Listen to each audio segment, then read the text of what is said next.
ஒரு நடிகர் கட்டின சினிமா தாலிய கழட்டாத பத்மினி. அந்த நடிகர் யாருன்னு தெரியுமா? தமிழ், தெலுங்கு, மலையாளம், கன்னடம், ஹிந்தி அப்படின்னு பல மொழிகள்ல நடிச்சு நாட்டிய பேரொளி அப்படிங்கிற பேரை வாங்கின பத்மினி பத்தி அதிக அளவு சொல்ல வேண்டிய அவசியம் இல்ல. இவங்க திருவனந்தபுரத்துல இருக்கக்கூடிய பூஜாபுரா அப்படிங்கிற பகுதியில பிறந்து வளர்ந்தவங்க. இவங்கள திருவாங்கூர் சகோதரிகள் அப்படின்னு சொல்லுவாங்க. 4 வயசுல இருந்தே நாட்டிய பயிற்சியை பெற்ற பத்மினி கதகளி, பரதம், மணிப்புரி அப்படின்னு 3 ஆடல் கலைகள்லயும் பயிற்சி பெற்றவங்க. 17 வயசுல திரையுலகத்துல புகுந்ததுக்கு அப்புறமா பெருவாரியான ரசிகர்கள பெற்றவங்க.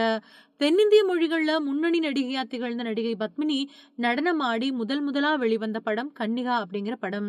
1947வது வருஷம் வெளிவந்துச்சு. இந்த படத்துல சிவமோகினி வேடத்துல நடனம் ஆடி இருப்பாங்க. அதுக்கப்புறமா மணமகள் படத்துல நடிச்ச இவங்க தமிழ்ல சிவாஜி கணேசன், எம்ஜிஆர், ஜெமினி கணேசன் மாதிரியான எல்லா முன்னணி நடிகர்களோடையும் இணைஞ்சு நடிச்சிருக்காங்க. ஏறத்தாழ 250 படங்களுக்கும் மேல நடிச்சிருக்கக்கூடிய இவங்க சிவாஜியோட மட்டும் 59 படங்கள்ல நடிச்சிருக்காங்க. அந்த வகையில நடிகை பத்மினி சிவாஜியோட இணைஞ்சு நடிச்ச தில்லானா மோகனாம்பாள் படத்தை யாரும் ஈஸியா மறந்துட முடியாது. இந்த படத்துல இவங்களோட கெமிஸ்ட்ரி பக்காவா ஒர்க் அவுட் ஆனதுக்கு அப்புறமா வஞ்சிக்கோட்டை வாலிபன் படத்துல நடிச்சிருப்பாங்க.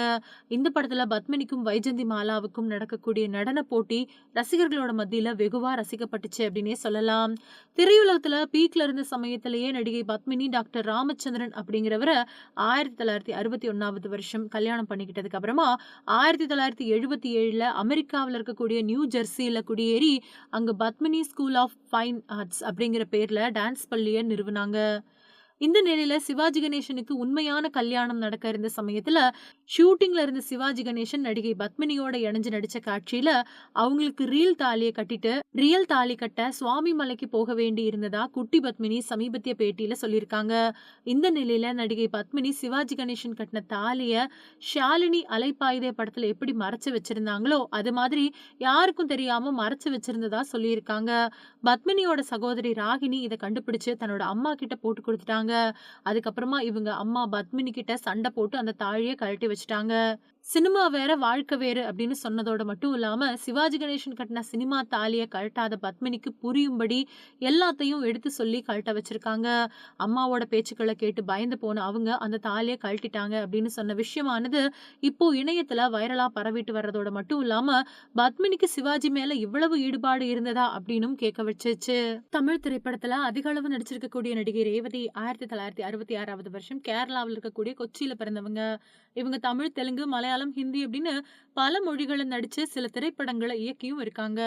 இவங்களோட சிறப்பான நடிப்பை பார்த்து அன்னைக்கே இவங்களுக்கு ஏராளமான ரசிகர்கள் உருவானதோட ரேவதி படம் அப்படின்னா விழுந்தடிச்சு பார்க்கக்கூடிய அளவுக்கு சிறப்பான நடிப்பை வெளிப்படுத்தின இவங்களுக்கு 5 தடவை சிறந்த நடிகைக்கான பிலிம்ஃபேர் விருது கிடைச்சிருக்கு. நடிகை ரேவதி 1981வது வருஷம் மண் வாசனை அப்படிங்கிற படத்தின் மூலமா அறிமுகமானாங்க. அதுக்கப்புறமா 1984ல புதுமை பெண், ஆகாய தாமரைகள், ஆண் பாவம், உதயகீதம், ஒரு கைதியின் டைரி மாதிரியான படங்கள்ல நடிச்சு ரசிகர்களோட மத்தியில செல்வாக்க பெற்றாங்க. இந்த நிலையில இவங்க ஒரே வருஷத்துல 8க்கும் மேற்பட்ட படங்கள்ல நடிச்சு பிஸியான நடிகையா வலம் வந்த இவங்க தேவர் மகன், புதிய முகம், மௌனராகம் மாதிரியான படங்கள்ல தன்னோட அசாத்திய நடிப்பை வெளிப்படுத்தி இருப்பாங்க. இவங்க மித்ர மை ஃப்ரெண்ட் அப்படிங்கிற ஆங்கில படத்தையும் பிர் மில்லேங்கே அப்படிங்கிற ஹிந்தி படத்தையும் இயக்குன பெண் இயக்குனர்கள்ல ஒருத்தரா தன்னை பிரகடனப்படுத்திக்கிட்டாங்க. 90கள்ல உச்சக்கட்ட நட்சத்திரங்களா திகழ்ந்த மோகன் பிரபு, கமலஹாசன் இவங்களோட எல்லாம் ஜோடி போட்டு நடிச்ச இவங்க 1988வது வருஷம் சுரேஷ் மேனன் அப்படிங்கிறவரை காதலிச்சு கல்யாணம் பண்ணிக்கிட்டாங்க. அதுக்கப்புறமா இவங்க 2 பேருக்கும் இடையில ஏற்பட்ட கருத்து வேறுபாடு காரணமா விவாகரத்து வாங்கி பிரிஞ்ச நிலையில ரேவதிக்கு குழந்தை பிறக்காத காரணத்தாலதான் அவங்களோட கணவர் அவரை விவாகரத்து பண்ணிட்டதா செய்திகள் அன்னைக்கு காட்டு தீ மாதிரி வேகமா பரவுச்சு. அது மட்டும் இல்லாம நீண்ட இடைவெளிக்கு பின்னாடி நடிகை ரேவதி தன்னோட கணவரை பிரிஞ்சதுக்கு அப்புறமா ஐவிஎஃப் மூலமா ஒரு குழந்தைக்கு தாயாகி இப்ப அந்த குழந்தையோட வாழ்ந்துட்டு வராங்க. 58 வயசு தொற்றிருக்கக்கூடிய நடிகை ரேவதி குணச்சித்திர வேடங்களை ஏற்று சில திரைப்படங்கள்ல இப்பவும் நடிச்சிட்டு வர்றது உங்களுக்கு தெரிஞ்சிருக்கும். அந்த வகையில இவங்களோட பிறந்த நாளை கொண்டாடக்கூடிய சமயத்துல ரேவதியோட முழு சொத்து மதிப்பு பத்தின விவரம் இணையத்துல வெளிவந்து எல்லாரையுமே ஆச்சரியமூட்டி இருக்கு. அந்த வகையில ரேவதிக்கு சுமார் 50 கோடி வரைக்கும் சொத்துக்கள் இருக்கும் அப்படிங்கிற செய்தி இப்போ இணையத்துல உலா வந்துகிட்டு இருக்கு. இந்த விஷயத்த கேட்டதும் ரசிகர்கள் எல்லாருமே அப்பா கிறுகிறுன்னு வருதே அப்படின்னு சொல்லி இருக்கிறதோட மட்டும் இல்லாம, ரேவதிக்கு கேரளாவுல கிளாசிக் லுக்கோட ஒரு வீடு இருக்கிறதாவும், அதோட விலை 3லருந்து 4 கோடி வரைக்கும் இருக்கிறதாவும் மதிப்பிடப்பட்டிருக்கு.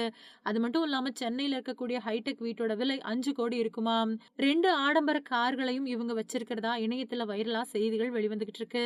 இப்போ இந்த விஷயமானது இணையத்தில வைரலா மாறி இருக்கிறதோட மட்டும் இல்லாம, 47 வயசுல ஒரு குழந்தைய பெற்றெடுத்த ரேவதியோட சொத்து மதிப்ப தெரிஞ்சுக்கிட்ட ரசிகர்கள், "அடேங்கப்பா!" அப்படிங்கிற ஒற்றை வார்த்தைய போட்டு ஆச்சரியத்தோட நண்பர்கள் மத்தியில பேசிட்டு வராங்க.